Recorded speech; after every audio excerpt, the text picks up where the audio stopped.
Happy Republic day to all. আজকে প্রজাতন্ত্র দিবস 26শে জানুয়ারি, আর দিল্লি থেকে এই প্রথম আমরা আজকে প্রজাতন্ত্র দিবসের দিন এখানে আছি। আর সকাল থেকে দেখছি, ঘুম থেকে যখন উঠিনি তখন থেকে এই যে ঢাক ঢোল এগুলো সব বাজছে, একটা আলাদা মানে ফেস্টিভ একটা বিষয় বোঝা যাচ্ছে। তো বেশ ভালো লাগছে। এই যে ঘরের মধ্যে কথা বলছি, চিৎকার করে করে বলতে হচ্ছে, কারণ এত জোরে ঢাক ঢোল বাজছে। এটা কিন্তু আমাদের বাড়ি থেকে অপোজিটে হলেও আমাদের ঘরটা যেহেতু অনেকটাই ভেতরে, তাও এখানটাতে অবধি আমার মনে হয় ক্যামেরাতেও সাউন্ডটা ক্যাচ করছে। তো বেশ ভালো লাগছে। প্রীতম তো ওদিকে অফিসে, ও ওখানটা অফিসে সেলিব্রেট করছে। আর আমাদের তো আর কিছু আলাদা করে বোঝার উপায় ছিল না যদি এরকমভাবে সকাল সকাল ঢাক ঢোল বাজিয়ে একটা কিছু না করতো। তো বেশ ভালো লাগছে। এখানকার হয়তো এটাই কালচার। আমাদের ওখানে যেরকম ফ্ল্যাগ হোয়েস্ট করা হয় শুধু, এখানে সেটা না। এখানে আমি দেখলাম সকাল থেকে নিয়ে র্যালিও বেরিয়েছিল, সেটা তোলা হয়নি।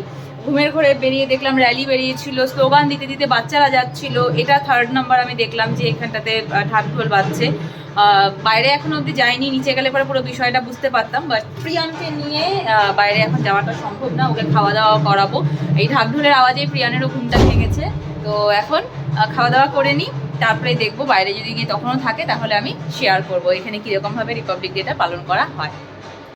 তো সকাল সকাল এখানটাতে প্রিয়ানের জন্য বেসন আর ডিম দিয়ে বানাচ্ছি একটু চিলা, কারণ সুজিটা পরপর খাওয়া হয়ে গেছে।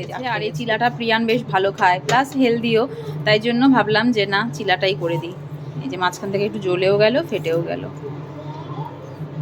ওকে, বারান্দায় গিয়ে বসো। ও মা, তুমি বালিশ মাথায় কি করছো? নাচু নাচু করো তো একটু। ডং ডং ডং টাকার, ডং ডং ডং টাকার।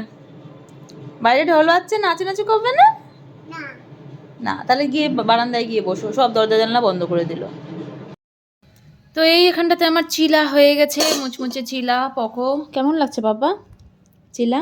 দারুন। চলো খাও, এটা খেয়ে নাও। আগে এটা খেয়ে নাও।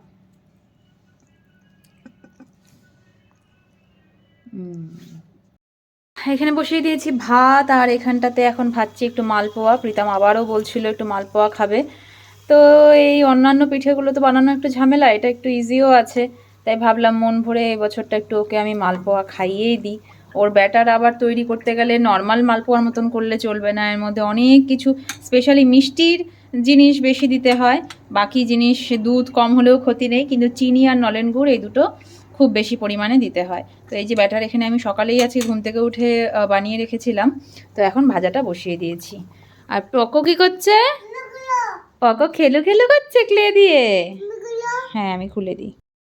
পকোর পুরোনো বোতলটা কোথায় রেখেছে না কোথায় ফেলেছে, কি করেছে আর খুঁজে পাচ্ছি না। যে প্রীতম এখন অফিস থেকে এসে ওকে সঙ্গে করে নিয়ে সেম বোতল, খালি হ্যাঁ বাবা, খালি কালার চেঞ্জ করে আনলো। কোথা থেকে এনেছো?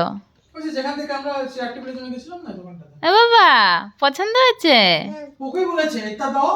হ্যাঁ বাবা, তোমার সেম বোতল ছিল, তুমি তো ওটার মাথা মুন্ডু সব নষ্ট করে দিয়েছিলে, খালি স্ট্রটা ছিল। আর এখন দেখো কি সুন্দর। তুমি স্কুলে ভর্তি হলে তোমাকে আরও কিনে দেবো। হ্যাঁ, আর এই যে এসেছে অনলাইন অর্ডার। এটা ঘরের একটা জিনিস অর্ডার করেছিলাম, যেটা প্রীতম এখনো দেখেনি। খুলবে নাকি এখন? বকো খুলবে নাকি? ছোট ছোটই তো, উপর থেকে ঝুলবে। দাও তো দেখি, আমি একটু বটলটা দেখি, দাও। এটা কিন্তু হারাবে না। হ্যাঁ, এটা হারাবে না। এই আর ফেলিস না এটাকে, আগেরটাকে তো ফেলেছিস।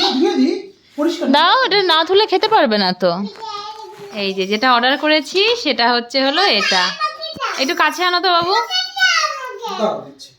এই দেখ, পাপাকে দেখ, তোকে দেবে না এটা, এটা আমি ঝুলাবো। এই যে পাখি, এটা না ব্যালকনিতে ঝুলানোর পাখি, আর নিচে এরকম বেল দেওয়া সুন্দর। এটাকে ওপর থেকে ঝুলিয়ে ঝুলিয়ে দিতে লাগে। এখানে টোটাল 6টা পাখি আছে। কি বাবা, তোমাকে দিলে তো নষ্ট করে ফেলবে এটা। দেখ, পাপা এখন এটাকে ঝোলাবে, পাপা এখন বারান্দায় ঝুলিয়ে দেবে। ওই যে বার্ডস আছে না, আরও বার্ডসের সাথে এটা ঝুলবে। সুন্দর এসছে জিনিসটা।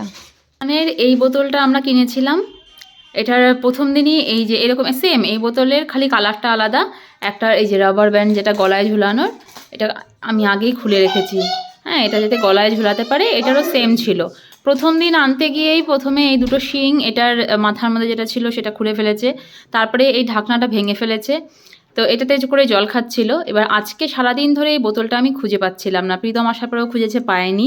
তন্ন তন্ন করে খাটের নিচ থেকে, আলমারির ভেতর থেকে শুরু করে আমরা সব ব্যালকনি নিচে পর্যন্ত মানুষ ভাইকে দিয়ে আমরা খোঁজ নিয়েছি, বললো যে না কোনো বোতলও উপরে নিচ থেকে ফেলেনি। তো প্রীতম বিকেলবেলা গিয়ে এই বোতলটা কিনে আনলো। এবার খালি ভাবছিলাম যে কোন জায়গাটা এমন আছে যেটা আমরা খুঁজিনি।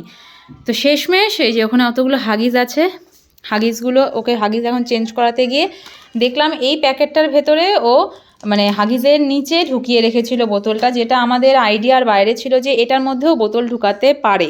এখন দেখছি ওই বোতলের জল পড়ে সবগুলো হাগিজ ভিজে গেছে, আর এটার মধ্যেও পুরো জল ভর্তি। মানে কি বলবো, ছেলের বুদ্ধি যে লোকানোর, ও জল খেতে চায় না, জল তাও ওই বোতলটাতে দেওয়া হয় যেন জলটা খায়। এবার যেহেতু জল বারবার করে দিচ্ছিলাম, ওই বোতলও লুকিয়ে রেখেছে।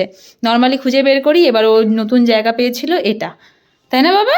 এই যে তোমার পুরনো বোতল দেখো, আমি বের করেছি খুঁজে, এই যে পুরনো বোতল। এটা কোথায় ছিল, কোথায় ফেলেছিলে বোতলটা? মামা ঠিক খুঁজে বের করেছে, দেখেছ? এটা তো নতুন বোতল। তো যাই হোক, এই হচ্ছে বিষয়। তো আমি বললাম যে এই বোতলটা রেখে দিই, যখন কোথাও বাইরে যাব ট্রাভেল করতে হলে তখন এটা বের করব, আর এখন আপাতত এটাতে করেই খাওয়াবো। তুই কীরকম পাজি হয়েছিস তুই, দেখেছিস? হ্যাঁ, তুই জল খাবি না দেখে তুই বোতল এরকম করে লুকিয়ে অতগুলো হাগিস তুই নষ্ট করলি, এমন পাজি ছেলে। এই আজকে পুরো এক কড়াই ভর্তি, মানে এরকম উঁচু হয়েছিল, এতগুলো মালপোয়া ভেজেছি। প্রীতম অফিস থেকে এসে ভাত কি খেলো জানি না, মালপোয়া আধা করে দিয়েছে।